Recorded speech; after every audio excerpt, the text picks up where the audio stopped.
Imagine waking up in the middle of the night with the feeling that someone really wants to talk to you, not to scare you, but to let you know. That's how it was. Padre Pio, he described many of his most striking spiritual experiences. He said that the souls in purgatory did not come with chains, screams, or shadows, just like in the movies. They came with something much heavier. Questions, simple, direct questions, and impossible to ignore. Now think about this. What if these questions weren't just, for him? What if they were, in fact, for any living person who still has time to change something? Father Pio claimed that these souls did not ask for explanations about the future, nor did they want to know when they would be freed. They asked about the past, about choices, about mistakes that seemed too small when they were alive, but that now weighed like years of pain. The scariest thing is that none of these questions mention monsters, fire, or visible punishments. They talk about things from our daily lives, postponed decisions, forgiveness never given, faith lived only halfway. And that's precisely what causes chills, because as you listen, you begin to realize that these questions could very well come from your own mouth one day. Padre Pio said that some questions came filled with regret, others with profound sadness. But one of them was so powerful, so disturbing, that even he would fall silent after hearing it. A question that exposes something that many living people know, but pretend not to see. This isn't a video for those seeking idle curiosity. It's for those brave enough to listen, because throughout these 13 questions, something strange happens. Fear doesn't come from purgatory. It comes from conscience. And perhaps in the end, you will understand that the greatest message from these souls is not about the afterlife, but about what you can still do now. Stay until the end. Some truths don't come knocking, they whisper, and only those who stop to listen and can hear them. The first question, that Padre Pio, what she heard from purgatory, seemed simple, almost innocent, but it carried a terrifying weight. Why did it take us so long to take sin seriously? The souls weren't shouting that question. They spoke with the tone of someone who had finally understood something too late. And that's what's most chilling. They explained that while they were alive, sin seemed small. A mistake here, another there. There was always a ready excuse. Everyone does it. It's not that serious. I'll change later. The problem is that later never came. Time passed too quickly, and when they realized it, they were no longer here to correct anything. What shocked Padre Pio the most was hearing that no one falls suddenly. The soul said that everything begins with something small, almost invisible, a repeated bad habit, a conscience that grows silent, an inner warning that is ignored. Little by little, the heart gets used to it, and what once bothered it begins to seem normal. In purgatory, they understood something very clearly. Every choice leaves a mark. It doesn't matter if it was big or small. It doesn't matter if no one saw. The weight doesn't come from the size of the mistake, but from how often it was accepted without true remorse. It's like an invisible backpack that keeps being carried until it becomes too heavy. And here comes the point that grabs attention. The souls said that they suffered not only because of sin itself, but because they had underestimated the consequences. They believed there would always be time to fix everything. They discovered too late that time is a fragile gift. This question doesn't accuse, it warns, because those who are still alive have something that they no longer have. A chance to realize now what they only realized later. And perhaps that's exactly why this question resonates so much, because it doesn't come from purgatory. She'll come to you.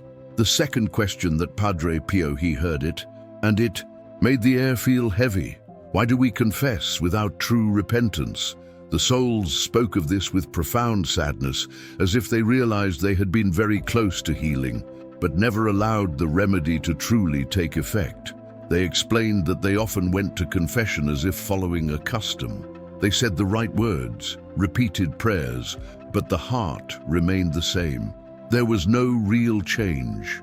It was like washing your hands, but continuing to play in the mud right after. At first, it seemed enough. In Purgatory, they understood that it wasn't. What shocked Padre Pio the most was hearing that they knew what they were doing. It wasn't ignorance, it was haste. Haste to leave quickly, haste to resolve the guilt, haste to return to life as it was. True repentance requires something difficult, admitting the mistake and deciding not to repeat it. And that, according to the souls, was what they avoided most. They said they confused forgiveness with permission. They thought that, because God is merciful, they wouldn't really need to change. Only later did they understand that forgiveness cleanses, but conversion transforms. Without transformation, the stain returns. It always returns. Another captivating part is when the souls reveal that suffering stemmed not only from sins, but from missed opportunity. Each confession without remorse was a missed opportunity to alleviate what weighs so heavily on them today, an open door that they themselves did not walk through. This question is not meant to cause guilt, but to awaken awareness, because while there is life, there is still time to do things differently. The souls said this clearly. God always forgives but expects sincerity, and perhaps this question hurts so much because, deep down, it's not difficult to understand. It's difficult to accept. The third question that Padre Pio heard, it was laden with silent pain. Why do we postpone forgiveness for so long?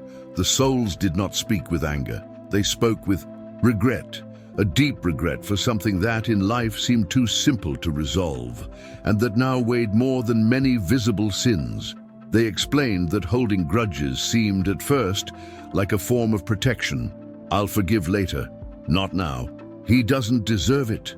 The problem is that time passed, pride grew, and forgiveness became increasingly distant. In Purgatory, they understood something terrifying. Resentment doesn't hurt the one who offended. It imprisons the one who holds on to it. Padre Pio said that these souls suffered greatly upon realizing that forgiveness was not a favor to the other, but a relief for themselves. While they lived, they believed that to forgive was to lose.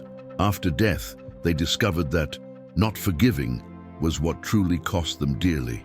What's most striking is when they revealed that many prayers made during their lifetime didn't progress because their hearts were closed. It's like trying to fill a cracked cup. On the outside, it seemed like faith, but inside there was hardness. They affirmed that a single, sincere decision to forgive would have alleviated years of spiritual suffering. And here's the point that grabs your attention. These souls weren't just talking about great betrayals or immense pain. They were talking about small arguments, harsh words, long silences, estrangements that could have been resolved with a simple apology. This question hurts because it's easy to understand. Even a child understands what it means to apologize. The hard part is doing it. The souls said this clearly. Forgiveness delayed becomes an eternal burden. And as you listen to this question now, perhaps you'll realize that you still have something they no longer have: the chance to let go of this burden today. The fourth question that Padre Pio heard from Purgatory filled with astonishment and regret. Why do we place so much value on what passes and so little on what remains?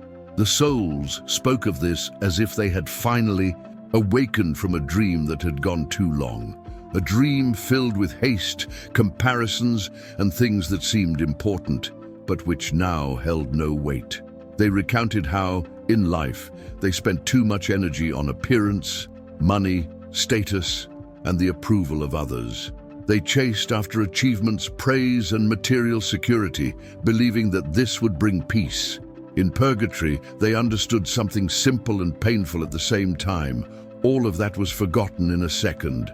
What impressed Padre Pio most was hearing that they didn't regret working or taking care of their lives, but rather having placed this above love, above time with family, above a gesture of kindness, above a kind word spoken at the right time. The soul said they traded what was eternal for things that break, age, or disappear. They explained that while they were alive, they believed they would still have time to love more later. after gaining more, after resolving everything. But that later never came. And in purgatory, they realized that love that has been lived is the only thing that transcends death. Here's the point that grabs attention. The souls said that it wasn't the great sins that hurt the most, but the good deeds not done, the postponed hug, the visit that never happened, the help denied due to lack of time. All of this returned like a silent echo. This question doesn't condemn anyone. It teaches, because even a child understands the value of something that lasts. And perhaps, hearing this now, you realize that you can still choose differently. The souls have made it clear. What remains is not what you had, it's who you were to others. The fifth question that Padre Pio heard from purgatory, that she seemed small, but she carried an enormous amount of regret. Why do we ignore the small daily sacrifices? The souls spoke of this with surprise, like those who discover too late that they missed something simple that could have changed everything. They explained that, in life, they always hoped for grand gestures, a greater sacrifice, a more visible pain, a special moment to offer something to God. The problem is that the day-to-day passed, filled with small opportunities, and almost all of them were ignored. Tiredness accepted with patience, pain endured without complaint, a problem solved calmly. All of this seemed insignificant, but it wasn't. Father Pio heard these souls say that small sacrifices have a gigantic spiritual weight, not because they hurt more, but because they are done without applause, without recognition, and without anyone seeing. They are those moments when a person could complain, but chooses to remain silent, could give up, but continues, could retaliate, but chooses peace. What is most striking is when they reveal that much of the suffering in purgatory could have been avoided with simple gestures, repeated every day, not great penances, but faithfulness in small things, a delay accepted without anger, an injustice endured without hatred, a request fulfilled even against one's will. The souls said that in life they felt these sacrifices were worthless. In purgatory, they understood that they were exactly the ones who were missed the most. Each small sacrifice accepted with love was like a light that wasn't lit when there was still time. This question is easy to understand. Even a child knows what it's like to do something difficult without complaining. The hard part is remembering to do it every day. And perhaps that's why this question resonates so much, because heaven is built on the small choices that almost no one notices. But God never ignores that. The sixth question that Padre Pio heard from purgatory, that it came laden with silent regret. Why didn't we pray when we still had the strength? The souls said this not in despair, but with a profound sadness, like those who realize they have let something precious slip away every day without noticing. They explained that in life, prayer was always postponed, after work, after exhaustion, after solving problems. Often when they finally tried to pray, they were already exhausted, distracted, or inattentive. In purgatory, they understood something simple and painful. Praying when you have time and energy is worth much more than praying only when you have extra strength. Father Pio heard that these souls did not regret having prayed little, but that not having prayed with presence. Prayer, even if short, takes deep root, but hurried. Prayer, done only out of obligation, barely touches the heart. They said they wasted many simple moments when they could have spoken to God, but they chose the noise of the world. What captures the attention is when the souls reveal that a heartfelt prayer offered on an ordinary day, it would have relieved much of what weighs on them today. It didn't need to be long, it just needed to be genuine. A thank you, a humble request, an attentive silence. Small things, done with love. They also said that praying when everything is going well is more difficult than praying in pain. Therefore, many only prayed when they had no other choice. In purgatory, they understood that prayer is a preventative force, not just emergency relief. This question is easy to understand. Even a child knows what it's like to talk to someone they love. The difficult part is remembering to talk every day. And perhaps this question resonates so much because there's still time. Time to pray not out of fear, but out of closeness. Because whoever learns to speak with God in life, you don't feel so much silence afterwards. The seventh question that Padre Pio hearing about purgatory came as a profound shock because it revealed something that almost no one thinks about. Why didn't we believe that our attitudes affected other souls? The souls spoke of this with astonishment, like those who discover too late that nothing in life is purely individual. They explained that while they were alive, they thought their sins and wrong choices only hurt themselves. It's my problem, they thought. In purgatory, they understood a harsh truth. Every action generates invisible waves, like when a stone falls into water and the ripples spread far beyond the starting point. Father Pio heard that careless words hurt more than people imagined. Bad examples drove people away from the faith. Bad habits encouraged others to err. The most painful thing was realizing that even silence had consequences. When they could have guided, helped, or warned, they chose not to get involved. But it wasn't just the mistakes that appeared. The souls also said that every good deed had a real impact, even when no one noticed. A word of comfort prevented greater despair. A gesture of kindness changed an entire day. A silent prayer sustained someone who never knew it. In purgatory, they understood that good also multiplies, and that brings comfort. What's striking is when they reveal that much of their suffering could have been lessened if they had lived with more spiritual responsibility, not to control others, but to set an example, because people learn more from what they see than from what they hear. This question is easy to understand. Even a child knows that their actions can hurt or help someone. The difficult part is remembering that this also applies to what is not visible. The souls said this clearly. No one lives only for themselves. And as you listen to this question now, you might realize that each of your choices can still be a bridge or a burden for someone you never even imagined. The eighth question that Padre Pio heard from purgatory, that she came filled with wonder and regret at the same time. Why do we so underestimate the value of a Mass? The souls spoke of this as if they had finally understood something grand, too late. For them, the Mass was not just a celebration. It was a spiritual treasure that went unnoticed while they were still alive. They explained that in life, they often went to Mass, out of habit, obligation, or family tradition. Sometimes they arrived late, left before the end, or were there only in body. In purgatory, they discovered something astonishing. Each Mass has an eternal weight, because in it, the sky truly touches the earth. Father Pio heard that souls suffered when they realized that a single Mass offered with faith, it could have greatly shortened the suffering they now faced. It wasn't the quantity that mattered most, but the attention, the open heart, the sincere intention. They said that while they were alive, they didn't understand what was really happening there. After death, everything became clear. What captures the attention is when the souls reveal that no human prayer compares to the spiritual power of the Mass.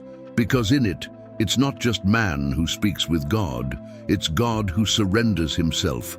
Something so great is happening before their eyes, and they are distracted by small thoughts. They also said that each Mass attended with love benefited not only those present but many other souls, including those in purgatory. This made their regret even greater. They realized they held a powerful key and they didn't use it. This question is easy to understand. Even a child knows the value of a gift when they discover what's inside. The difficult part is recognizing its value before it's lost. The souls made it clear. Mass is not a religious habit. It's an encounter that changes destinies, and those who understand this in life carry less. Wait later on. The ninth question that Padre Pio, what he heard from purgatory, was what shook him the most. not because of the pain, but because of silent accusation which she was carrying. Why didn't anyone warn us? If they knew, according to accounts, when those words were spoken, the atmosphere became heavy. There were no shouts, no revolt. There was disappointment. The souls explained that, in life, they lived alongside people who knew the faith, those who knew the consequences, who understood the value of conversion, of prayer, of sincere repentance. Even so, these people chose silence, not out of malice, but out of convenience, out of fear of seeming excessive, because they thought that everyone should mind their own business. In Purgatory, the souls understood something harsh. Silence is also a choice. When someone knows something is important and doesn't speak up, they're leaving the other person to walk in the dark. They said they weren't expecting sermons or harsh demands. They were expecting a simple warning, a sincere word, a warning given with love. What is most striking is when the souls confess that, if they had truly been warned, they would have taken spiritual life more seriously. Advice at the right time would have changed decisions. A consistent example would have raised awareness, but often those who knew preferred not to get involved. Father Pio said that this question was not meant to generate guilt, but responsibility, because warning is not imposing. It is loving. It is extending a hand before the fall. The souls affirmed that no one is condemned for lack of knowledge. However, many suffer from a lack of guidance. This question is easy to understand. Even a child knows how to warn when someone is about to get hurt. The difficult part is overcoming the fear of speaking up. And perhaps this is the most disturbing question of all, because it doesn't come from purgatory to the past. It echoes now for those who still know and still have the choice to speak. The 10th question that Padre Pio heard from purgatory, that she was burdened with shame and regret. Why were we ashamed to live our faith? The souls spoke of this with a pain that didn't scream, but squeezed. It was the pain of those who knew what was right, and yet hid it. They explained that in life they believed in God, prayed silently, but they were afraid to show their faith. Fear of being judged, fear of appearing weak, outdated or exaggerated. They preferred to blend in, remain neutral, not take a stand. In purgatory, they understood something simple and harsh. Hidden faith weakens with time. Father Pio heard that many opportunities were lost because of this fear. The sign of the cross that wasn't made in public, the prayer before meals that was ignored, the word of hope that wasn't spoken so as not to create tension. Everything seemed too small to cause a problem, but it did. What is most captivating is when the souls reveal that it wasn't the persecution that hurt them, but silence itself. They realize that no one asks for perfect courage. God asks for sincerity. And living the faith doesn't mean shouting it to the world, but not denying it out of shame. The souls said that in life, they confused humility with hiding. They thought faith was something only intimate. In purgatory, they understood that faith is also testimony, even when it's simple, a gesture, an attitude, a calm but firm stance. This question is easy to understand. Even a child sometimes feels ashamed to say what they believe in. The difficult part is not letting that shame decide for you. The souls were clear. The fear of human judgment weighed more heavily than it should have. And as you listen to this question now, perhaps you'll realize that you can still live your faith without fear before the silence turns to regret. The 11th question that Padre Pio heard from purgatory, that she was full of confusion and regret. Why did we think that love was enough without justice? The souls spoke of this as if they believed in a half-truth. They knew that God is love, but in life they forgot something essential. True love also corrects. They explained that while they were alive, they repeated beautiful phrases to calm themselves. God is good. He understands. In the end, everything works out. And that's true, up to a point. In purgatory, they understood that God's love does not automatically erase the consequences of choices. He forgives, but He also purifies. He welcomes, but he teaches. And this teaching, when it doesn't happen in life, happens afterward. Father Pio heard that many souls confused mercy with permission. They thought that loving God was enough, even without effort to change their wrong attitudes. In purgatory, they realized that love without responsibility becomes an excuse, not transformation, and that came at a high price. What is most striking is when they said that they did not feel rejected by God. In contrary, they felt loved, but in process, a painful, necessary process that could have been much shorter if they had taken divine justice seriously while still alive. The souls explained that God's justice is not vengeance, it is care. It is like a father who corrects in order to teach. In purgatory, they understood that the pain did not stem from a lack of love, but it was love that needed to clear up what had been left unresolved. This question is easy to understand. Even a child knows that being loved doesn't mean you can do anything without consequence. The difficult part is accepting this when you grow up. The souls were clear. God always loves, but expects consistency. And as you listen to this question now, perhaps you'll realize that you can still experience a complete love, one that welcomes, forgives, and also transforms. The 12th question that Padre Pio she heard from purgatory, that she was burdened with sadness and deep regret. Why didn't we ask for help when we still could? The soul said this with a gentle sorrow, like someone realizing they tried to walk alone when they didn't need to. They explained that in life, they believed they could solve everything on their own. They thought that asking for help was a sign of weakness, shame, or lack of faith. They preferred to hide their inner struggles, repeated sins, doubts, and fears. In purgatory, they understood something simple and harsh. No one was created to carry everything alone. Padre Pio heard that many souls could have avoided much of their suffering if they had sought spiritual guidance, frequent confessors, sincere advice, or even a simple conversation with someone they trusted. But pride prevailed. The fear of exposing themselves overcame the desire to improve. What's most captivating is when they revealed that God had already placed help in the way, but they turned away. An invitation to talk, advice offered, the right book at the right time, someone too persistent to ignore. All of this was seen as a nuisance, when in fact it was care. The Spirit said that asking for help doesn't diminish anyone. On the contrary, free in purgatory, they realized that acknowledging limitations in life would have strengthened their souls. But they chose silence, spiritual solitude, believing that time would resolve everything. This question is easy to understand. Even a child knows how to ask for help when they can't do something alone. The difficult part is continuing to ask when you grow up. The souls were clear. Much suffering does not stem from sin itself, but from the pride of not seeking help. And as you listen to this question now, perhaps you'll realize that you still have something precious, someone to listen to, guide, and help you before it's too late.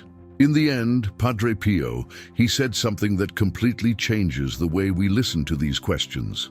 They suffer, but they don't despair. Despair belongs to the living who don't listen. And this is where history becomes a mirror. Because these questions didn't remain trapped in purgatory, they traveled through time to reach you. Each soul who spoke with Padre Pio did not ask for fear, punishment, or terror. They asked for awareness. They asked that the living not repeat the same mistakes. And perhaps the most important question of all was not asked by them, but now arises within you. What can I change while there's still time? Nothing here is complicated to understand. Even a child understands when something needs to be corrected, when an apology is necessary, when it's time to do things differently. The difficult part is not procrastinating. The difficult part is acting before later becomes too late. These questions are not meant to cause guilt. They are meant to awaken, because whoever listens now can still choose, can still forgive, can still pray with their heart, can still live their faith without shame, can still love in the right way. If this message resonated with you, write in the comments, "I heard it." And if you want to continue reflecting on truths that few have the courage to face, subscribe to the channel now. Some videos provide information. This is for transformation. Hear the true prophetic message.